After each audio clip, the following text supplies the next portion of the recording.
So guys, ito yung second stop natin, which is itong Tomb of Lian, Son of Kuza. And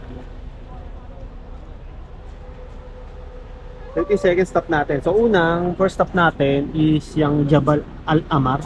Tapos ngayon naman nandito tayo sa Tomb of Lian, Son of Kuza. So yan yun.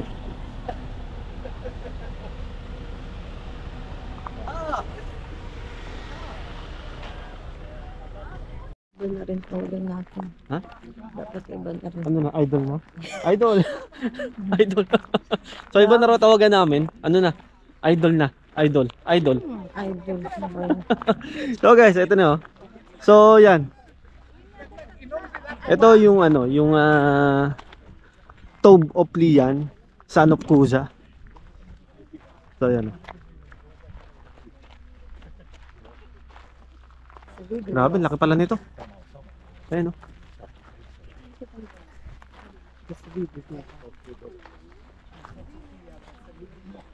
Family, the children, except for that poor guy. He's really lonely. And also he hates neighbors. So he bought the whole mountain just for himself. Other tombs, they just sharing the mountain, except for that person. But unfortunately, after all this hard work, also he the first one in Higra with 4 columns. Other they just have 2 all the time. So it's really special one. But after all this hard work, Lahyan, son of Kuza, he never buried inside. It's empty. There's no sign of any graving. And if you take a deep look to the lower part, you will notice it's not smooth like the top. You can see the columns. It's not finished. He never finished his tomb. What happened to Lahyan? We really don't know. It's still a mystery. Maybe he was a great leader. So guys, yan na. So, kung mapapansin nyo, etong bawat chip na yan oh.